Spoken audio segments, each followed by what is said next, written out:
Welcome to Frank Stajano Explains. Before we get into today's topic, I have a small announcement to make. And this is something that is important to everyone who types on a computer on a regular basis, which basically means essentially everyone in the civilized world, including you. My announcement is that next week I'm going to put up a video about repetitive strain injury, which is an extremely painful condition that could affect anyone who uses a computer keyboard regularly. I have been a sufferer of this condition for many years, and I know firsthand how painful it is. And I was told at the time when I was seeking a solution for it that I might have to live with this pain for the rest of my life. It means basically you cannot use your hands for anything. You cannot type. You are not going to be able to use your hands for anything. This is super frightening as well as super painful. And I really want to ensure that you don't get this condition if you haven't got it, and that you know that it is actually possible to get out of it if you have got it and were told something as depressing as what I was told. I'm not a medical doctor. I cannot give you medical advice, but I want to share the story that would have been very useful for me to hear when I was a sufferer of that many years ago. Fortunately, I have been RSI free for a number of years, and this is what I want to share. I want to share my experience in the hope it will be beneficial to others. So a call for action is I would like your help in reaching out a wider audience than the normal people who see my videos. So please engage with the page of this RSI video, which is already up.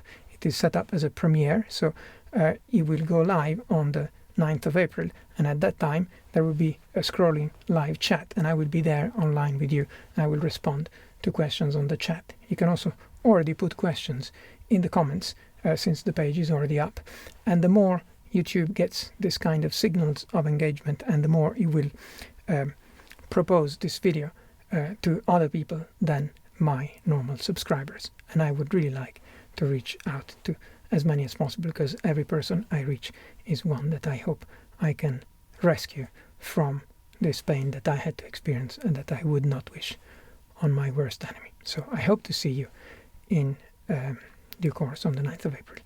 And now let's get back to our regularly scheduled program, which is welcome to Frank Stajano Explains. Today's topic is how you can start your first company.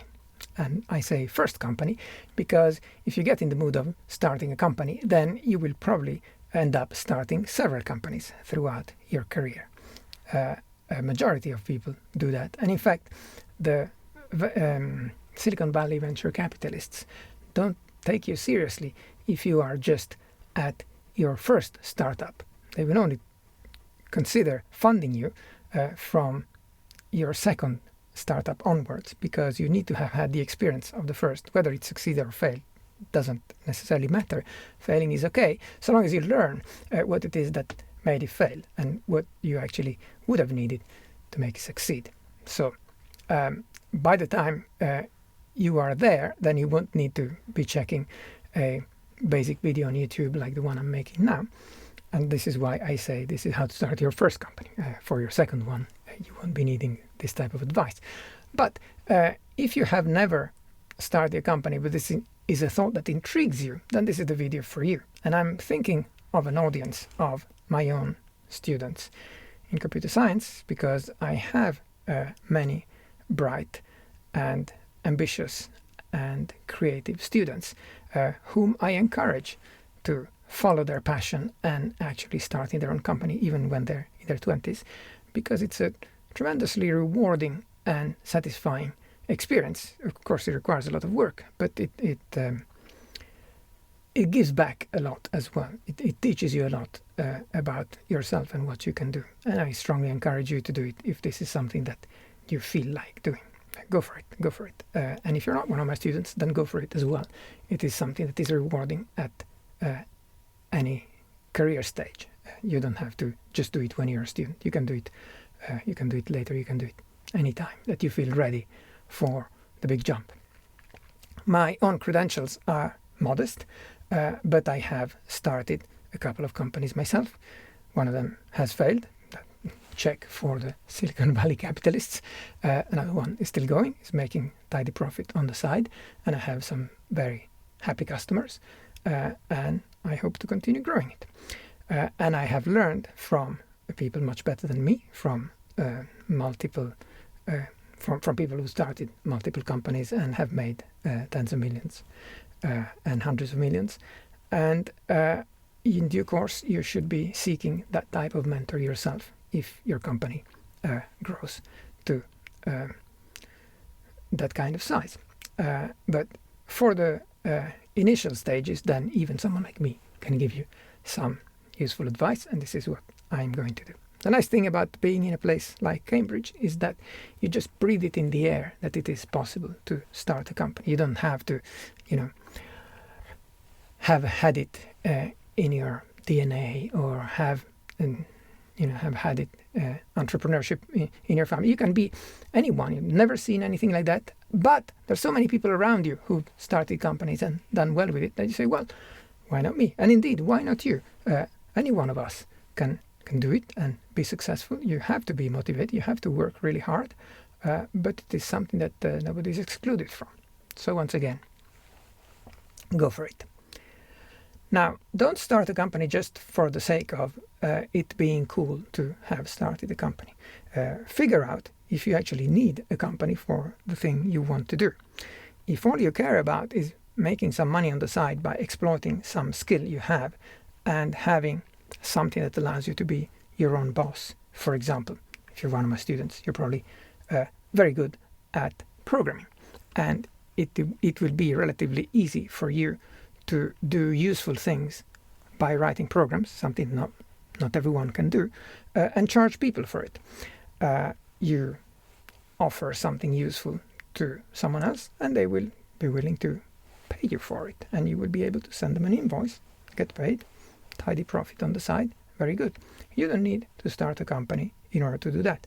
Or you're competent in some field and you can, give people advice about it, give people informed opinions, consultancy, by sharing your expertise, teaching courses, all that kind of stuff you can do without for that requiring a company.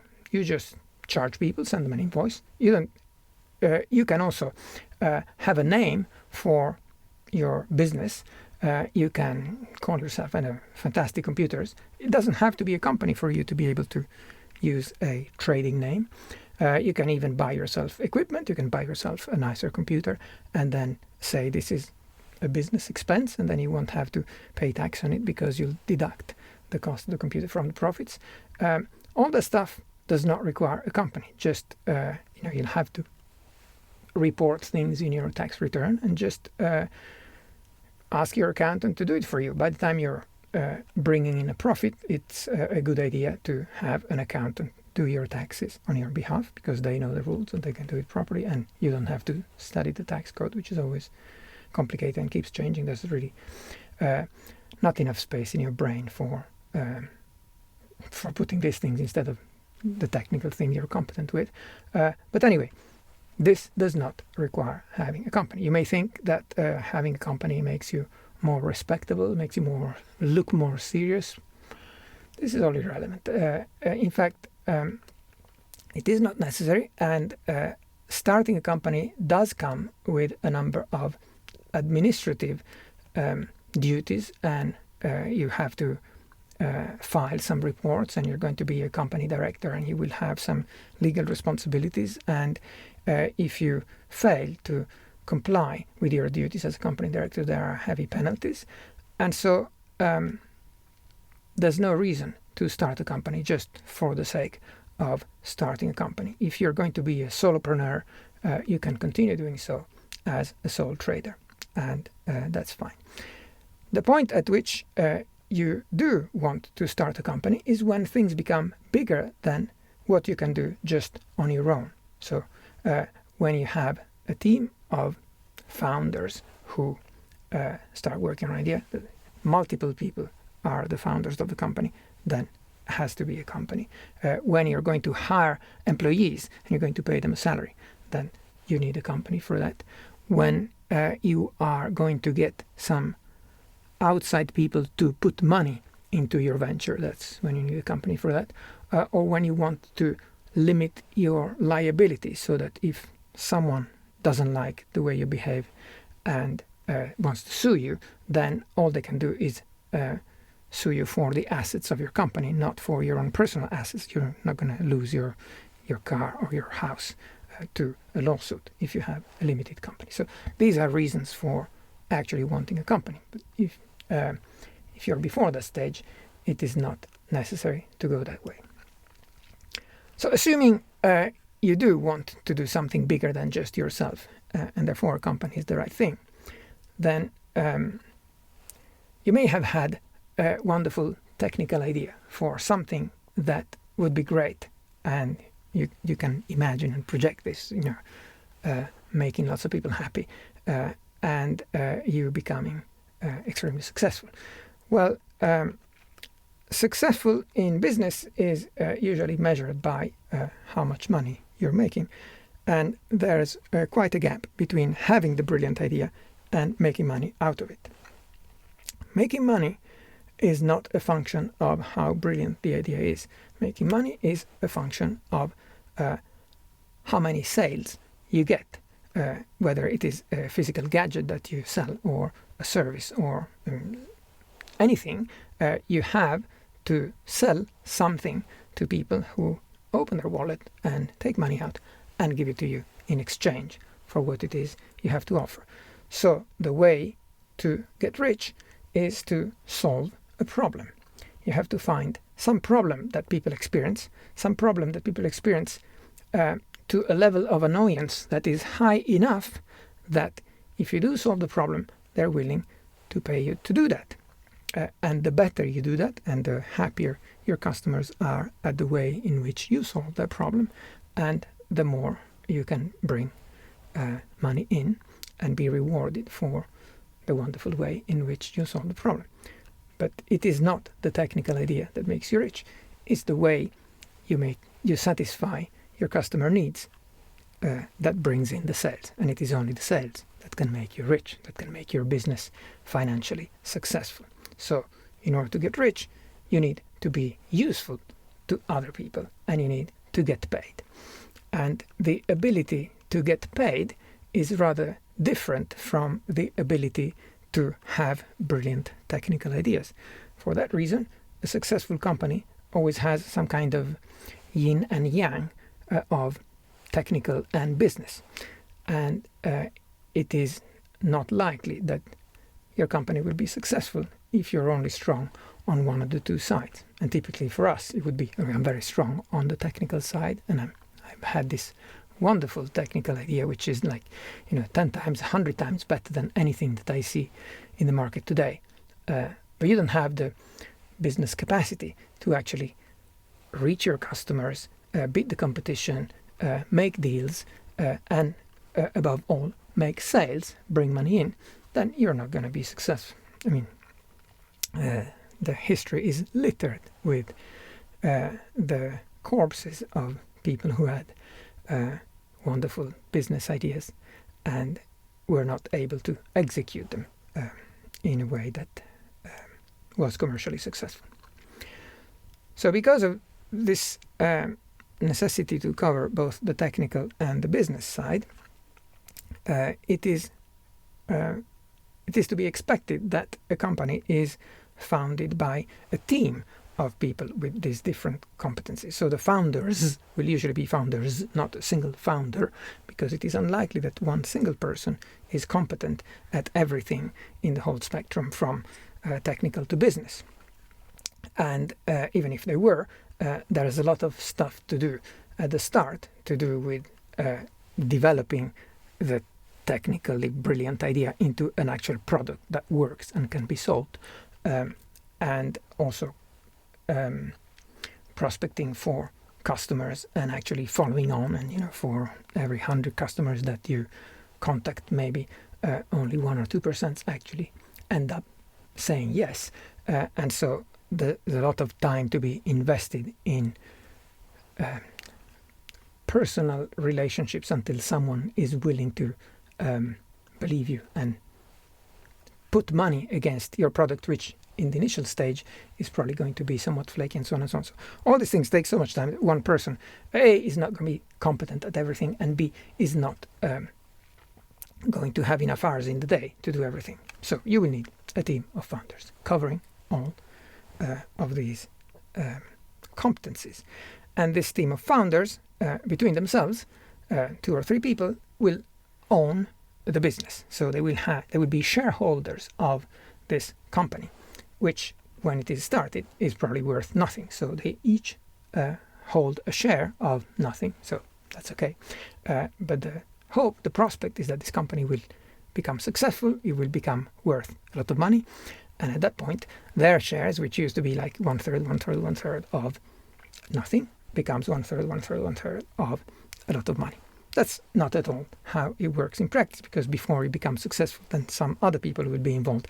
And so the initial founders will no longer own 1/3, but some other much smaller proportion. But a much smaller proportion of something much bigger is much better than a big proportion of something that's essentially worth 0. But that's a story for something else. This is not something for this initial video. We can do another one on that if you like, but you shouldn't take a genius to figure that one out. What you do need at the start is some solid agreement between those founders as to how these shares are split. If there's 3 founders, 1/3, 1/3, 1/3, seems like a natural thing to do. You have to make sure that all the founders are happy with the way the shares are split. If the company starts by one person having a great idea, doing some initial work, and then recruiting other people because they say, well, I'm the techie, but I don't have the business savvy, then I will want to get someone in to help me with the business side, but it's still my thing. And maybe that initial inventor wants to have a bigger part than the guy who comes in just because they know business. But the guy who, and so they may offer an asymmetric split. And then the guy who comes into business, well, actually, you may have had the invention, but actually without my knowledge about business, it's never going to become big. It's never going to go anywhere. So I resent the fact that you're offering me less than you're keeping for yourself, and so on. So a foundation to a successful company is making sure that the split of the shares between the founders is something that every one of the founders is internally happy with and will defend it against any questions from anyone else and themselves. If there is something that they can agree to, but inside they're not happy with, it's sure to come up later on as something that will cause friction. So make sure from the start that the initial proportion subdivision is something that everybody feels is fair. And also you should plan for what happens in the future by having a founders agreement that lays down very clearly, before anything is worth anything, what will happen if one of these initial founders then disappears, loses interest, or becomes so obnoxious that the others want to kick them out. What happens in that case to the shares held by that founder that is going to be no longer a part of the company in the future? What happens to the shares of the others? Can these be bought? Can these be taken by force? Whatever. I mean, you can have any kind of agreement you like, but it has to be something that you all sign up to when you're still all friends, because it is later to patch things up. It is difficult to patch things up later if there are disagreements. The shares, of course, mean how much, what is the proportion of your financial interest in the company, but they also mean how much decision power you have in the company. So if you have a certain proportion of the shares, then you will influence the decisions that the company can take in that proportion. And so it is important not just for financial reward, but also for control, to know what happens to the shares in case there are disagreements later on.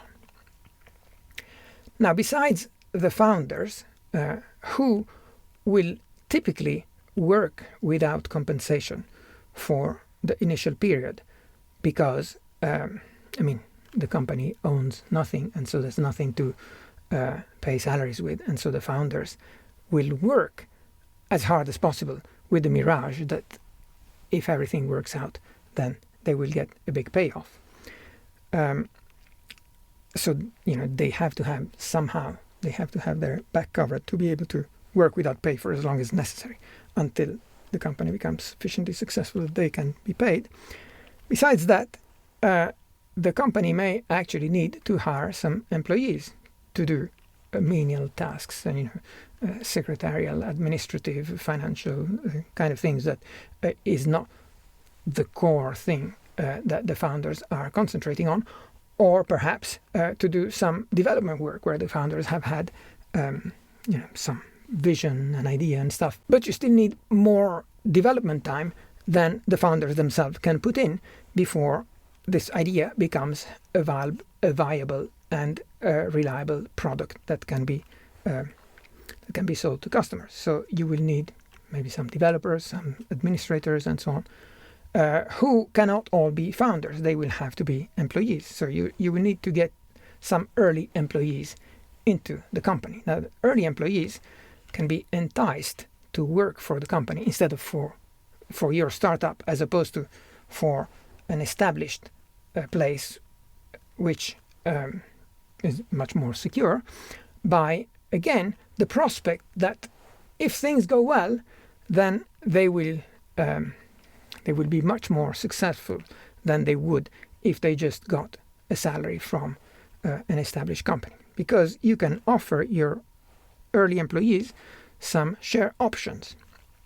And share options are not shares. They're a promise that the recipient of the option will be able to buy shares at a later time at a fixed price that you fix at the time you grant the option. If the startup wants to attract and retain some key employees, early employees, I'm the CEO of this startup, a pompous name for something that has just started and has no assets and nothing, and it's basically worth practically nothing. Let's say it's nominally worth $1,000, our startup, because there's nothing in it. It hasn't proved itself in any way, it has no sales, no assets. But we've issued 1 million shares. So each share, since the company is worth $1,000, is worth 1/1000th of a dollar. So it's worth 1/10th of a cent. It's like monopoly money, these shares. It's just paper stuff that's worth whatever we say it's worth. Now, if I want to get this brilliant developer I just met, and I want to retain this person to help me bring my idea to fruition in a way that it will then become so successful that other people will believe in it and will be willing to buy a piece of my startup, then I, as the CEO, tell this potential employee number one, look, I've told you how fantastic our idea is. We've had this invention that would revolutionize what people are doing, but we need some other developers to help us bring it there. If you join us, then I promise you will get rich. I can't pay you now because we don't have any assets, but I'll give you the option to buy 50,000 shares of the company. Only in 2 years, if you stay throughout the 2 years, if you do hard work and so on. Well, we don't actually put in the contract if you do hard work, but the option to buy these shares is worthless unless you do hard work, because if you do hard work, which is successful and makes us be interesting, then someone in due course, some rich capitalist will want to buy a slice of our company in the hope that it will grow even bigger, and they will say, okay, I'm willing to pay $1 million for 10% of your company. This is great news for me as the CEO, because it means the company, the startup, is at that stage valued $10 million if someone is paying 1 million for 1/10 of it. So I'll sell this person 10% of the outstanding shares. And in exchange, I get a capital infusion of 1 million, which values my company at 10 million. Then at that point, if I have offered you, employee number 1, the option to buy 50,000 shares, I haven't given you the shares, but you will have the option to buy 50,000 shares at that point, at the price that we agreed today, when the whole company is only worth $1,000, and therefore for each share you would be paying 1/1000th of a dollar. Then 50,000 shares will cost you 50,000 thousandths of a dollar, which means $50. So for $50 you will be able to buy a pool of shares that, if you resold them on the open market, well, we don't know if we are on quoted on stock market, probably not by then, but still, if the company is valued at 10 million, then your 50,000 shares would then be worth $500,000. And therefore, just by paying the $50, which are, the actual amount you pay is neither here nor there, it's completely irrelevant. What matters is how many options I'm offering you, because that is then multiplied by 10 in this case, which makes you $500,000 rich just by having agreed to this deal with the options. And I'm not giving you any money now. I'm giving you some monopoly money, which is only going to become worth as much as you buying a house if we are so successful that someone puts in that investment. But if you are only working half-heartedly and we are not as successful as we hoped, then I'm not going to get that deal and the company is not going to be worth anything. And so your options are going to be totally worthless. So the nice thing about options is that they align the incentives of the people offering the options and the people receiving the options, because everybody wants the thing to succeed. Of course, if we are so brilliant and working so hard that the company is valued even more than what I am planning or expecting or hoping at this stage, then great. You might make, the shares might be worth $15 or $20, and so much the better for you. So it aligns everyone's incentives to work super hard, and it also means you're not getting a reward immediately now, which would let you walk out early, because you will only be able to exercise these options if you stay until the date that we write when we do it. Okay, so these numbers are fantasy numbers, but they help you get the concept of offering options to the early employees. Now, offering options is all very well, but this early employee will still need, to survive and pay their mortgage and feed their family and all the stuff. So besides the options, you also have to pay them a salary, and it can be a low salary because you're also offering the options. And so, compared to somewhere where they don't get the options, but they get a bigger salary, say, well, yeah, but remember that if it all works out, look how much better off you would be in 2 years' time. But you, as the founder, need to find the money to pay out those salaries. And while you may have had a little bit of money saved up for you to embark full-time in this startup, well, that may be enough to get you going for a few months at a very low consumption mode. It's unrealistic to expect that the savings of the founders, unless the founders themselves are very rich, in which case they probably won't be at their first company, so they wouldn't be watching this video. It's unrealistic to expect that the savings of the founders would be enough to pay salaries of employees for any length of time. So if you're going to bring in employees, you need to have some cash source. And one way to get this cash is to do something else on the side, such as, your main goal with the company is to develop some product, which you can't try selling to anyone until it's finished to some extent, at least to some minimal extent, that it works and solves the problem. And in the meantime, while you're still developing this product, you can still do something else which requires lower overheads and can be done immediately. You can do some consultancy work in the things that you early team are competent about. And this consultancy can bring some cash on the side, which can be used to pay the salaries of the early employees.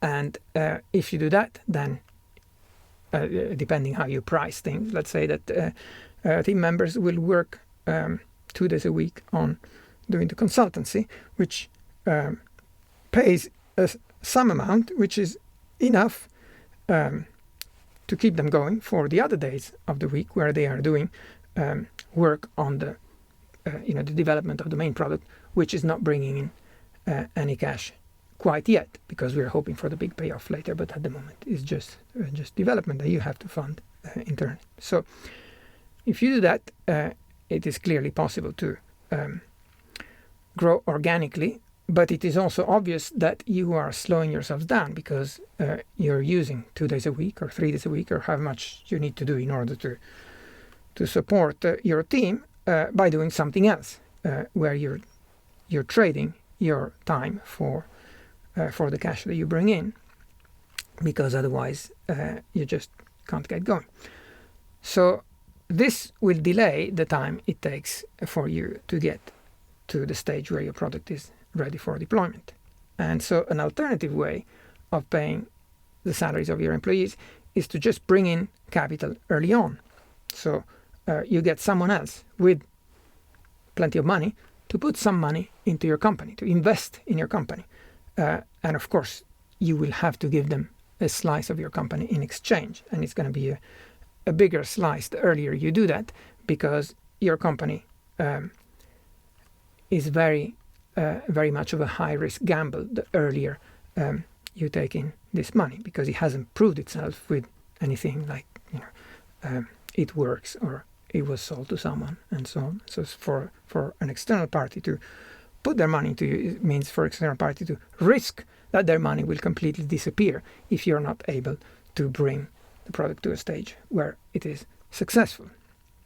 So if you manage to bootstrap yourself in an organic way to a stage where you do have some initial sales of something, even if it's just the consultancy stuff, at least it proves that you are able to offer a service that other people find good, and you are able to make your customers happy and so on. Or even better, if you have some kind of prototype that of your real product that people find worthy of paying something for, then at that point your company is already worth more for an external investor, because it has proved itself to some extent. And then you can, for the same money coming in, you will be able to give less of an equity in the company, or vice versa, for the same amount of percentage of the shares that you give out, you will be able to bring in a lot more money. So these two approaches are the two main ways that you can get money in. And if you are going to bring money into the company at an initial stage because you want to get going quickly, you don't want to do everything just bootstrapping yourself by your own resources exclusively, then it will be probably be too early to get a venture capitalist interested, because venture capitalists are businesses. They are money-making machines with a fairly set recipe about, I want to get a certain return for a certain minimal risk. And so they get lots of applications of people who want money from them, and they have the luxury of saying no to most of them and only take the ones where there's a pretty safe bet that if they put their money in, then it's going to work. Pretty safe bet means about 1 in 10 will work, as opposed to about 1 in 1,000 will work. So, but the venture capitalist will not look at things that are extremely early stage. And for the very early stage thing, then someone with money would be more like an angel investor. An angel investor would be someone who's been a startup founder, has been successful, now has plenty of money, probably is post-economic, doesn't have to work in order to survive, but just likes the excitement and the thrill of the startup. And if someone else comes up with a good idea, they're very happy to help them out, give some initial cash, but it's not primarily about the cash. It's about, the contribution of the angel investor is more about a mentorship relationship where they will advise you on strategy. They will introduce you to the right people. They will point out the mistakes they made so that you don't repeat those mistakes, because they like the thrill of the startup. And so long as you're now the one putting in the 80-hour weeks as opposed to them, because they've already done it, then they like to have this success again and help you succeed while they experience this as well. And also they like to give back, because angel is a suggestion that it's actually not a primarily money motivated person, but someone who's in for some generous feeling of wanting to give back, like they got help by some other mentor when they were at your situation, and they're now willing to return the favor to a new generation. And as I said earlier, the nice thing about being in Cambridge that there's a critical mass of people who've been successful at startups in Cambridge, and so if you look around, it is not so hard to find people who are willing to have coffee with you and give you a share of their wisdom. And by having chats with appropriate people at appropriate times, you may eventually find someone who introduces you to someone who's willing to be an angel investor in your company. These are, as I said, generous people who are going to be very helpful even before the stage where they actually put in money. In fact, these first few, let's say, coffee time chats are going to be more valuable to you than anything you could pay money for, because they will ask all the questions that you haven't asked yourself because you were so focused on the brilliance of your inventions. But actually, what are your competitors going to do about that? Well, I don't have any competitors. Well, look harder, because you always have competitors. But I'm the only one who's thought about it. Well, is this protected? Have you got a patent for it? What if you're the first to sell this, this thing in the world, but once people can buy it, your competitors also buy it, they look how it's made, and they remake one in 3 months. So all you have is a 3 months lead time over them if it's not protected by a patent or all these type of considerations are things that are obvious to a business person, would certainly be obvious to the venture capitalist and the angel, even before they become your angel investor and give you money, will over this coffee make you think of, have you covered the tech side and the business side to a degree that your company can be successful? Do you have a credible plan for getting from where you are to where you are profitable? You need to prepare a business plan, and a business plan says, I would like this much money. You have to say why you want that number. Why exactly that number? How are you going to spend? Are you going to spend it on month by month over the next year, 2 years, 3 years? How much more do you need when this money runs out? At which point in this timeline are you going to bring in any sales? And how are they going to grow over time after the first one? And so on and so on. So all this kind of stuff needs to be in place before there's any hope that your business will go anywhere. And speaking with someone who's already done that is really the only way to get a grasp on this thing. So you will have to work super hard, but you will need to have some kind of guidance. And once you are ready for taking the plunge, then the thing that people with experience consider the most important foundation is not the cleverness of your idea or the cleverness of your business plan.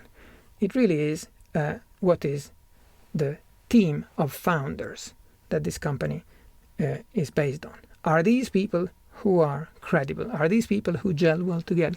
Are these people who are likely to work as hard as needed to pull this off? Because it is always super hard. And you need, if I'm the investor, if I'm the venture capitalist, I will want to be super sure that these people are going to put everything aside, for making the company successful, because otherwise there's just too much competition and they won't succeed if they're just half-hearted about it. So having the right founders who between them cover the tech side and the business side, and who are committed and who are gelling together and have good rapport and are give me the right feeling, give me the right impression that they can take this far, then that's what I, as venture capitalist, will bet on, more than on the technical content of the idea or the business plan. So remember, there is this great gap between the invention and making money out of it, and you may start with something that looks great, but as you try making money out of it, you may discover that it doesn't actually work the way you thought and expected and planned, even if some other people heard you and believed your spiel about it. And so be prepared to retarget what you're going to do and change the way you are going to make money out of your competence. And you may have to work on something else that is not your original invention. You may have to change your offering to something rather different, which is inspired by what you learned the real needs of your customers are. And this is a very important lesson that I learned from my friend Jack Lang. He told me, what you need to do is you need to get yourself a customer zero. This customer zero is the first adopter of your product who's ready to go with it even when it's not quite full, quite finished. So it's a kind of a beta tester. It's someone who would have a real need for what you are offering and who believes in your vision and who sees beyond the rough edges to say, well, if this actually worked the way you promised, it would be great for me. And so I'm going to try this out. I'm going to put up with some of the stuff that I'm sure won't work. But you, as the startup founder, need to treat this customer zero as God and need to attend to their every request and make sure that whatever happens, customer zero is super happy, is delightfully happy about what they get from you. This is the key. This is the key to success, because not only it lets you have some happy customer, and hopefully you can replicate that with other customers. It teaches you what you need to change in your product for making it suitable to someone other than you. And also it gives you some testimonial from someone that can become the flag bearer or the ambassador for your product and your brand. If you make that customer zero super happy, then you can approach other customers once your product goes out of beta and say, well, look, this has been in use for over 6 months in this place, and look how happy they are. Now they're going for version 2.0 and they're ordering 100 more licenses. And so make the customer zero happy. It will help you understand more about your product, and it will help you understand more about what you need to do to satisfy your customers 1, 2, 3, 4, 1,000 and 1 million and so on. Of course, customer zero will not pay you very much at the start when they're still beta testing. It's kind of, you're getting something from them as much as they are getting something from you. And so you don't do this primarily for the sales. But once your product gets out of beta because you tailor it to their needs and you satisfy all the things that they say were unsatisfactory and make them satisfactory, then at that point you can, of course, negotiate a first sale with your customer zero, who, if the relationship has been good, will be more than happy to continue to start paying to continue the development of something they see potential of and they already started to find useful. So that's good. Customer zero will eventually, not initially, will eventually also be your first sale, and the first sale also helps with an initial cash flow into your company, and also a validation that you have something that at least someone is willing to pay for. So once you get to that kind of stage. Remember also that governments like startups and like innovation and like new business flourishing, and so they give incentives. They give tax incentives. They even give you money. They give you starting grants if you are starting a company. If you look around, there's going to be quite a few opportunities for you to receive money from government to support the fact that you're starting a company. You should also look out for business accelerator programs, which are a kind of school that teaches you how to be successful as a startup. Some of them are sponsored by government. Some of them are just from private foundations or industry, and they may or may not take a slice of your company in exchange for admitting you.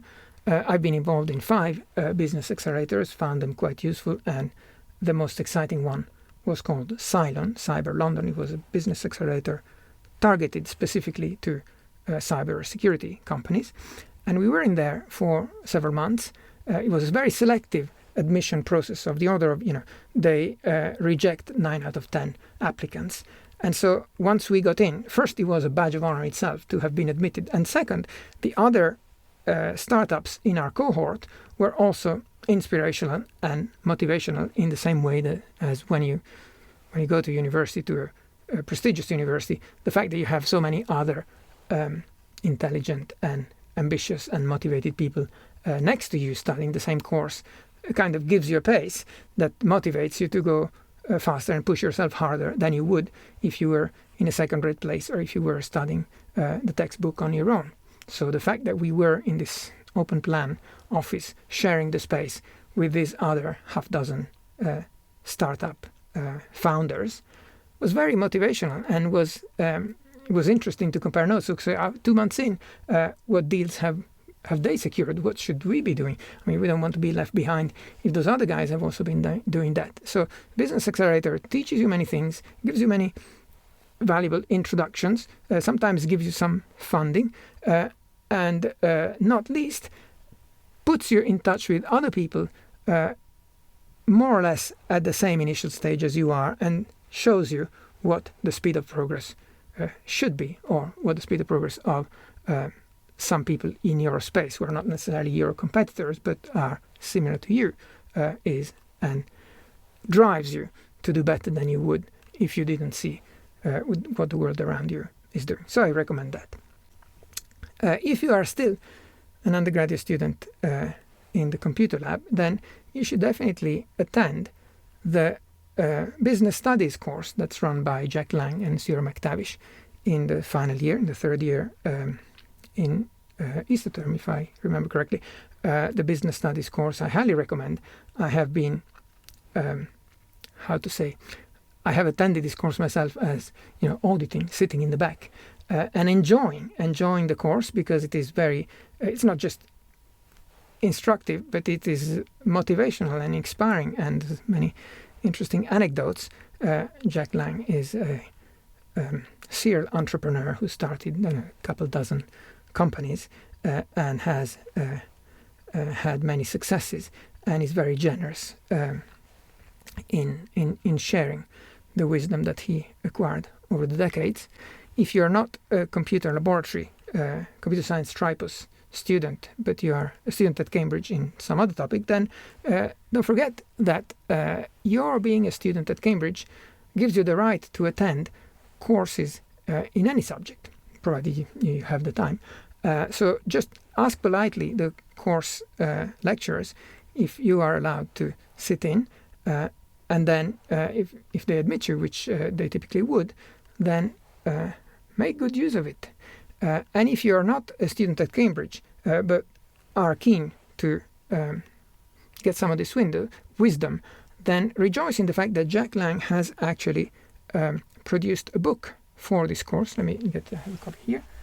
And the High-Tech Entrepreneur's Handbook, How to Start and Run a High-Tech Company. An extremely good book. It is not long, and it is very high density. No bullshit, covers a lot of ground in a concise, experience-based and no fluff fashion. It is very valuable. When I started my company, I bought copies for each of my co-founders and early employees so that they would start on a good footing. I really recommend this book very highly. And at this stage, all that remains to be said is basically good luck. I hope that a number of you will want to start their own company sooner or later. I again encourage you very much to do so. It is very thrilling. You learn a lot about your potential and your capabilities. You develop yourself by pushing yourself to the edge. It's nice to be your own boss in something, and you discover all the things that can be done, more than if you're just an employee and working for someone else on someone else's vision and plan.